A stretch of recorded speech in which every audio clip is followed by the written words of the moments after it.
अदालत में दस्तावेज पर आखिरी दस्तखत होते ही वकील ने मुस्कुराकर कहा, लीजिए मैडम, अब आपका तलाक हो गया। कोर्ट ने आपको 30 लाख रुपए मुआवजे में दिलवा भी दिए और हर महीने 20,000 रुपए खर्च के तौर पर भी मिलते रहेंगे। अब तो खुश है ना? वह हल्की सी मुस्कान बनाकर बोली, हाँ खुश हूँ। अब मुझे किसी से कुछ नहीं चाहिए। वकील संतुष्ट होकर बाकी कागज समेटने लगे और वह लड़की कविता अपने माता पिता के साथ बाहर निकल गई।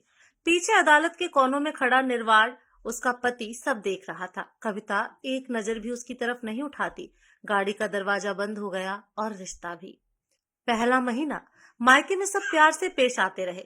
कविता को लगा यही तो आजादी थी, यही तो सुकून था। दूसरा महीना घर वालों का सुर बदलने लगा। कभी भाई तेज लहजे में बोल देता, कभी भाभी चुभे हुए शब्द सुना जाती। इतनी बड़ी हो गई हो, थोड़ी जिम्मेदारी ले लिया करो। भतीजे भी कभी कभी कह देते, बुआ आप कब तक रहोगी यहाँ। तीसरा महीना घर के माहौल में बदली सी पड़ने लगी। जहाँ पहले प्यार था, अब बोझ सा एहसास। कविता चुप हो जाती पर दिल में दर्द पलता रहता। चौथा महीना अब उसकी हर हरकत पर नजरें उठने लगी। बाहर जाते ही पड़ोस की खुसर फुसर सुनाई देने लगी, तलाक हो गया है, अब मायके में ही रहेगी। कविता के भीतर कुछ टूट रहा था। उसे पहली बार महसूस हुआ ससुराल में रिश्ते कठिन थे, पर वहां उसका अपना घर था। यहाँ मायके में वह मेहमान भी नहीं, बोझ जैसी लगने लगी थी। एक रात वह छत पर अकेली बैठी सोचती रही। पैसे मिल गए, आजादी मिल गई, पर क्या इज्जत, अपनापन और घर मिल पाया? उसने धीरे से खुद से कहा, गलती की है मैंने। फैसला लेते समय मैंने सिर्फ दर्द देखा, सीख नहीं देखी। उसे समझ आ गया, एक लड़की जब टूटे रिश्ते के बाद मायके लौटती है तो उसे सबसे ज्यादा सहारे की जरूरत होती है, लेकिन समाज उसे सबसे पहले जज करता है। और घर, जिसे वो अपना समझती है, वही उसे धीरे धीरे महसूस होने लगता है कि मायका है पर अधिकार कुछ नहीं। मैं अपना घर छोड़ आई जहां मेरा अधिकार था, जहां मेरा अपना परिवार था। अपने अहम की वजह से मैंने छोड़ा है घर। उसकी आंखों में नमी आ गई। अब उसे अपने फैसले की कीमत समझ आ चुकी थी। मायके में 4 महीने बिताने के बाद कविता को हर दिन वही एहसास सताने लगा, मैंने क्या खो दिया?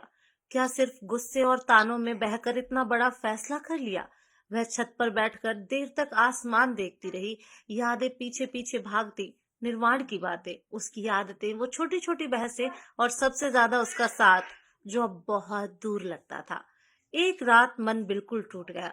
आंसू रोकते रोकते उसने फोन उठाया और नंबर मिलाया। कॉल उठते ही निर्माण की आवाज आई, हेलो। कविता ने धीमी कांपती आवाज में कहा, निर्वाण, क्या हम क्या हम अपने रिश्ते को एक मौका दे सकते हैं? मुझे तुम्हारी बहुत याद आती है।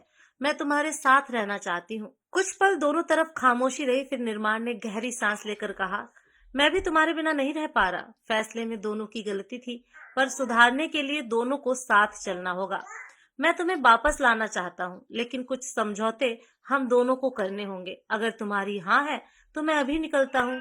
कविता की आंखों से आंसू गिर पड़े। उसने धीमे से कहा, हाँ मैं तैयार हूँ।